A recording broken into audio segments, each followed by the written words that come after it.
आदर और सम्मान के साथ आमंत्रित करें हमारे बीच मौजूद एक ऐसी शख्सियत को, एक ऐसे व्यक्तित्व को जिन्हें राजस्थान की बागडोर संभाले हुए अभी ज्यादा समय नहीं हुआ है, लेकिन जिस असाधारण प्रतिभा, कौशल और गति से वे राजस्थान के विकास को अंजाम दे रहे हैं, राजस्थान के विकास में जुटे हैं, उससे भविष्य के एक उन्नत और विकसित राजस्थान का सपना हर किसी को साकार होता दिखाई दे रहा है। आदर और सम्मान के साथ आमंत्रित करना चाहेंगे राजस्थान के जन जन के दुलारे माननीय मुख्यमंत्री आदरणीय श्री भजनलाल जी शर्मा को कि वे आज के इस अवसर पर अपना आशीर्वाद आज के इस कार्यक्रम में दें और हमें संबोधित करें।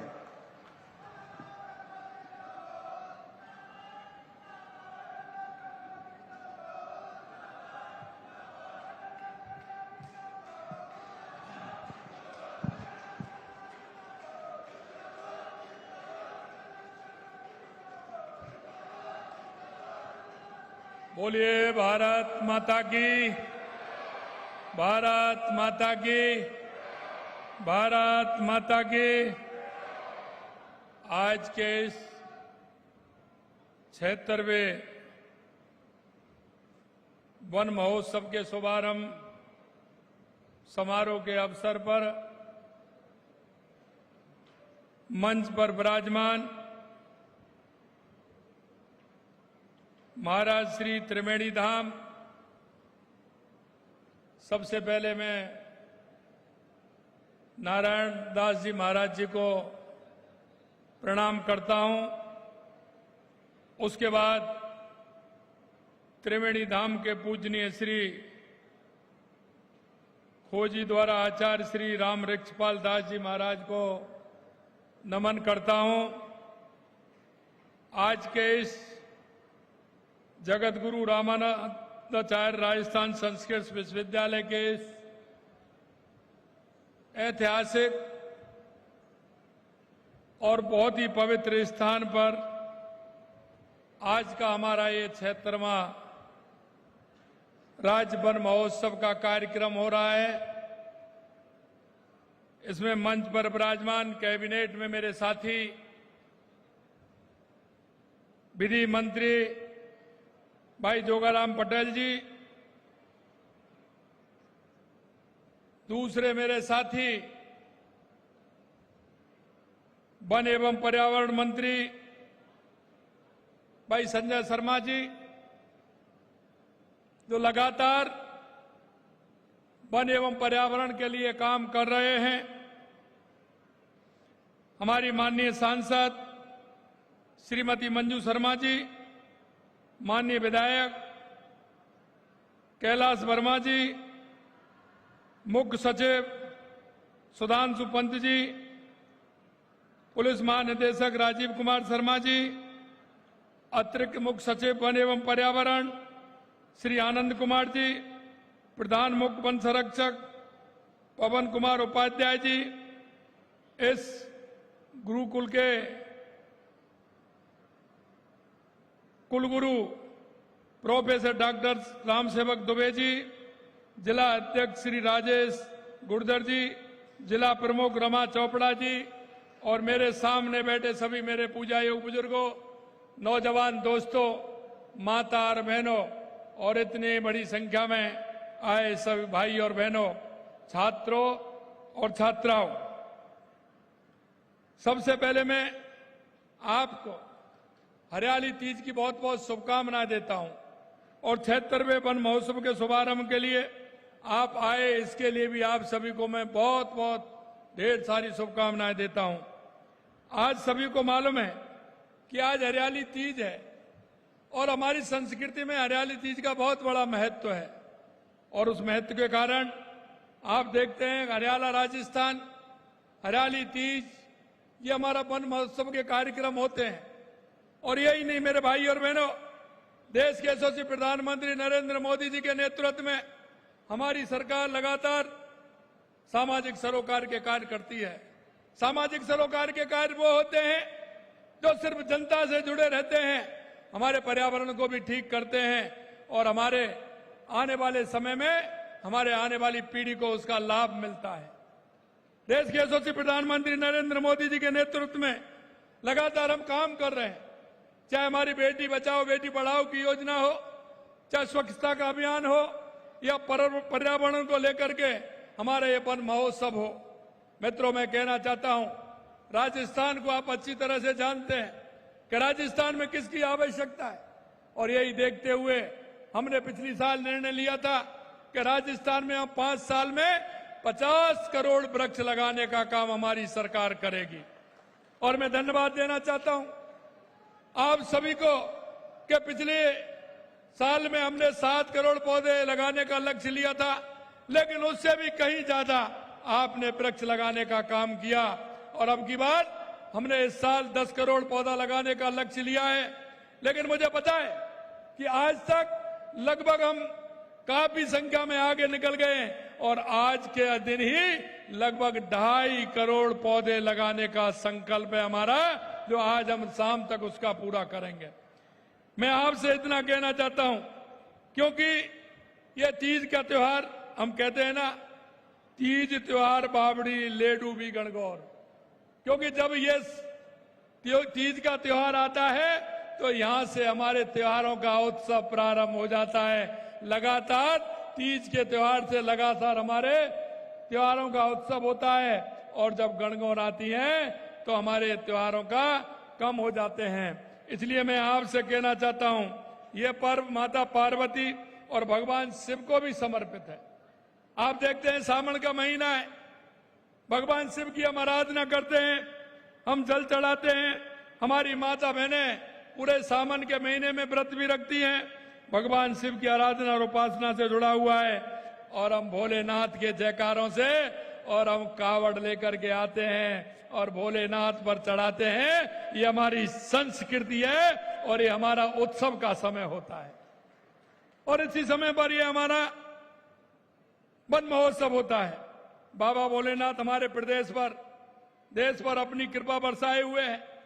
आप देख रहे हैं कि पिछली साल भी अच्छी बारिश हुई थी, राजस्थान के हमारे सभी बांध भर गए थे, और इस बार भी आप देख रहे हैं, क्योंकि यह जुलाई का महीना है, अभी अगस्त और सितंबर बाकी है, लेकिन जुलाई के महीने में आधे से ज्यादा हमारे बांध भर चुके हैं। और आप देख रहे हैं लगातार बारिश हो रही है, इंद्र भगवान की कृपा हो रही है, भोलेनाथ की कृपा हो रही है, बंसी वाले की कृपा हो रही है। आप देख रहे हैं कि बीसलपुर बांध हमारा जुलाई के महीने में पहली बार लगातार दूसरी साल खुला है। ये हमारे लिए शुभ संकेत है। यही नहीं, नवरेरा बांध के अभी गेट खोलने का काम किया। ईसरदा बांध हमारा पूरी तरह से भर गया, जो हमारी ईआरसीपी के प्रोजेक्ट में आता है। इसलिए मैं मेरे भाइयों कहना चाहता हूं, यह सीजन पौधे लगाने का सीजन है। आप सभी से मैं अनुरोध करता हूं, और विशेषकर मैं मेरे उन छात्रों को, आने वाली उस युवा पीढ़ी को भी अनुरोध करना चाहता हूं कि पर्यावरण हमारे स्वास्थ्य के लिए बहुत आवश्यक है। पर्यावरण हमारे प्रदेश के लिए, हमारे देश के लिए बहुत आवश्यक है। हम पर्यावरण को सुधारने का काम करेंगे। मैं देखता हूं कि जब हम गाड़ी लेकर के घर से निकलते हैं तो हम प्रदूषण करते हैं, लेकिन जब हम वृक्ष लगाते हैं तो उसका बहुत बड़ा महत्व है, क्योंकि वृक्ष हमारे लिए ऑक्सीजन देता है, हमारे पर्यावरण को ठीक करने का काम करता है। विशेषकर आपने देखा होगा कि जो पीपल का वृक्ष है, अगर वो लगाते हैं तो वो हजारों सालों की नींव रखता है। पीपल और बर्ड ऐसे हमारे वृक्ष हैं, और वो ऑक्सीजन देने का काम करते हैं और हमारे पर्यावरण को सुधारते हैं। मित्रों, हमारे देश के यशस्वी प्रधानमंत्री नरेंद्र मोदी जी ने एक पेड़ मां के नाम अभियान लिया है। उसको प्रेरणा लेते हुए हमने हमारा राजस्थान हरा भरा राजस्थान बनाना है। हमारा ऐसा राजस्थान बनाना है कि हमारा पर्यावरण ठीक होगा तो इंद्र भगवान की भी कृपा होगी, बारिश अच्छी होगी, बारिश अच्छी होगी तो हमारी फसल भी अच्छी होगी, हमारा किसान भी खुशहाल होगा, हमारा मजदूर भी खुशहाल होगा, और हमारा राजस्थान भी खुशहाल होगा। इसलिए मैं आप सभी से कहना चाहता हूं, एक पेड़ मां के नाम अवश्य लगाएं। और वो एक पेड़ ही नहीं, जहां आप जाएं वहां मां के नाम से पेड़ लगाएं, क्योंकि हमको जब जाएंगे तो हमारी मां की ममता और हमारी मां की याद आएगी।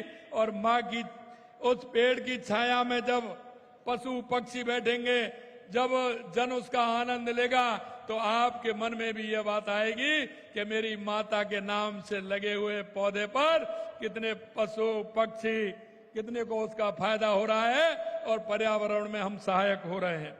मित्रों, मैं यही कहना चाहता हूं कि आज हम जो अभियान हमने लिया है 10 करोड़ पौधे लगाने का, निश्चित रूप से उसको हम पूरा करें और हम एक पेड़ मां के नाम अवश्य लगाएं। आप देखते हैं प्रधानमंत्री नरेंद्र मोदी जी के नेतृत्व में 1 दशक में वन महोत्सव के विशेष काम हुए हैं और ये आते ही माननीय प्रधानमंत्री जी ने जो अभियान लिए हैं, चाहे वो स्वच्छता का अभियान हो, चाहे वो पर्यावरण का अभियान हो, एक पेड़ मां के नाम लगाने का, चाहे वो बेटी बचाओ बेटी पढ़ाओ का अभियान हो, ये अभियान ऐसे हैं जो सामाजिक सरोकार के कार्य हैं, जो समाज में उत्साह सृजन करने का काम ये अभियान करते हैं। मैं आपको कहूंगा, एक पेड़ मां के नाम नगर वन योजना, CAMPA fund, green India mission, राष्ट्रीय वन रोपण कार्यक्रम जैसे अन्य कई पहल इसमें ली गई हैं। प्रधानमंत्री जी ने अपनी हरित पहलों के माध्यम से क्लाइमेट चेंज और ग्लोबल वार्मिंग के खिलाफ लड़ाई भारत को अगुवा बनाने का काम किया है, जिससे हमारा क्लाइमेट ठीक प्रकार से हो, हमारा पर्यावरण ठीक प्रकार से हो। भारत ने फ्रांस के साथ इंटरनेशनल सोलर अलायंस बनाकर एक सूर्य, एक दुनिया, एक ग्रिड, एक परियोजना की शुरुआत की है। बहुत सारे देश आज इस अलायंस के सदस्य बनकर उसमें सहयोग कर रहे हैं। ये देश के यशस्वी प्रधानमंत्री नरेंद्र मोदी जी की बहुत बड़ी पहल है। ये हमारे जीवन शैली, हमारी लाइफ को कितना सुरक्षित बनाता है, आने वाली पीढ़ी को कितना सुरक्षित बनाता है। इसलिए मैंने कहा है कि पर्यावरण के नाम से हमारे आने वाले विद्यार्थियों के चैप्टर में, किताब में पर्यावरण के महत्व को लेकर के कई उसमें ऐसी विषय वस्तु आनी चाहिए जिससे हमारे आने वाली पीढ़ी इस पर्यावरण को देख करके ठीक प्रकार से काम कर सके। मैं आपको इतना कहना चाहता हूं कि चैंपियन ऑफ अर्थ पुरस्कार से भी सम्मानित किया गया है। प्रधानमंत्री जी ने जलवायु परिवर्तन निपटने के लिए पंचामृत की सौगात भी दी है और मैं आपसे कहना चाहता हूं 2030 तक 500 गीगावाट अक्षय ऊर्जा उत्पादन, ऊर्जा की आंधी जरूरत अक्षय ऊर्जा से पूरा करने का लक्ष्य भी हमने रखा है। मैं अंत में आपसे इतना कहना चाहता हूं, आज हम जगत गुरु रामानुजाचार्य राजस्थान संस्कृत विश्वविद्यालय परिसर में वन महोत्सव का शुभारंभ किया। इस अवसर पर ज्ञान की उपासना का यह केंद्र हमारी समृद्धि और संस्कृति, देव भाषा संस्कृत को समर्पित है। आप जिस स्थान से कर रहे हैं, अगर आप देखेंगे हमारे पुराणों में, हमारे वेदों में हमारे पर्यावरण का कितना महत्व है और पर्यावरण के महत्व को समझते हुए हमें हमारा यह काम आगे बढ़ाना है। हमेशा वेदों और प्राचीन शास्त्रों के अध्ययन करने वाले भली बात जानते हैं कि हमारी संस्कृति ने हमेशा पर्यावरण की सुरक्षा के लिए काम किया है और हमने मनसा वाचा कर्मणा हमेशा पर्यावरण की नींव मजबूत की है। अभी आपने देखा, अतिथि आए थे तो उनको तुलसी माँ का एक पौधा देकर के उनका सम्मान किया। हम वृक्षों को पूजते हैं, हम पहाड़ों को पूजते हैं, हम प्रकृति को पूजते हैं। उसका कारण है कि प्रकृति हमारा संरक्षण करती है और ये हमारा पर्यावरण हमारा संरक्षण करता है, हमको सांसें देता है। आपने देखा, मैं 2 उदाहरण आपके सामने देना चाहता हूं। भगवान राम जब वनगमन हुआ था, श्री राम भगवान, सीता माता, लक्ष्मण जी गए थे, 14 वर्ष वन में काटे थे। 14 वर्ष वन में काटे थे, कंदमूल फल खा करके सब कुछ हमें ये देते हैं। अगर ये वन नहीं होते हमारे तो क्या होता? यही पांडवों ने 12 साल वन में काटे थे, उनकी भी उपासना थी। इसलिए मैं कहना चाहता हूं कि वनों का हमारे जीवन में बहुत बड़ा महत्व है और इस महत्व के कारण हम सभी को इसकी रक्षा करनी चाहिए और पर्यावरण को हमें ध्यान देना चाहिए। खास तौर पर मैं बताना चाहता हूं, हमारे पुराण में है, वो क्या है? खास तौर पर पीपल का वृक्ष जो हजारों पुत्रों के समान होता है। पीपल के वृक्ष को कहा है कि हजारों पुत्रों के समान होता है। दिन रात ऑक्सीजन देने समेत अनेक गुणों से संपन्न पीपल को देवता का सदन कहा जाता है। और राजस्थान में जल और पर्यावरण संरक्षण ऐसी परंपराएं, मिसाल हैं जो दुनिया में कहीं नहीं मिलती। आपने देखा होगा मां अमृता देवी, जिसने अपने आप को पर्यावरण के लिए समर्पित कर दिया, अपनी 3 बेटियों समेत 363 लोगों के साथ वृक्षों को बचाने के लिए अपने प्राणों की आहुति दे दी। और प्राणों की आहुति देकर के उन्होंने वृक्षों को बचाने का काम किया। और इसीलिए हम मां अमृता देवी वृक्ष संरक्षण धरोहर को संरक्षित करने के लिए जोधपुर के अंदर खेजड़ली में Amrita Devi indigenous plant museum बनवा रहे हैं, जिससे कि लोगों के मन में यह भाव जागृत हो हमारी माता बहनों का कितना समर्पण है। मां अमृता देवी ने अपने आप को पर्यावरण के लिए समर्पित कर दिया। इसलिए सरकार के सहयोग से नगर वन स्थापित करें। हम अभी तक 22 नगर वन स्थापित करने की स्वीकृति हमें मिल चुकी है और अभी 18 हमारे वनों के स्थापना के प्रस्ताव सरकार को, केंद्र सरकार को हमने भिजवाए हैं, उनकी भी हमें स्वीकृति मिल जाएगी।